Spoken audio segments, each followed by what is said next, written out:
Փրկարար ծառայությունը տեղեկացնում է, որ ՀՀ տարածքում ավտոճանապարհները հիմնականում անցանելի են։ Փակ են Արագածոտնի մարզում Ամբերդ բարձր լեռնային օդերևութաբանական կայանից Ամբերդ ամրոց և Քարի լիճ տանող ավտոճանապարհները, Ջերմուկի Խաչմերուկից մինչև Ջանգեր կոչվող հատվածը Նորավան Լծեն Տաթև Շինուհայր Տաթև Կապան, ավտոճանապարհները Դիլիջանի ոլորանները և Վարդենյաց լեռնանցքը փակ են կցորդով բեռնատարների համար։ Տիգրանաշենի ոլորանները դժվար անցանելի են կցորդով բեռնատարների համար։ Աշտարակի ապարանի Արագածի Մասիսի Արտաշատի Արարատի Եղեգնաձորի Վայքի Սիսյանի Գորիսի Կապանի Մեղրիի Աբովյանի Հրազդանի Սևանի Դիլիջանի Իջևանի Գավառի Մարտունի Վարդենիսի տարածաշրջաններում ձյուն է տեղում։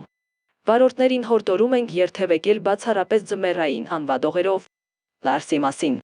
Վրաստանի ՆԳՆ արի դեպարտամենտից և ՌԹԱ-ի Հյուսիսային Օսիայի ճգնաժամային կառավարման կենտրոնից ստացված տեղեկատվության համաձայն Ստեփանցմինդա Լարս ավտոճանապարհը փակ է բեռնատարների համար։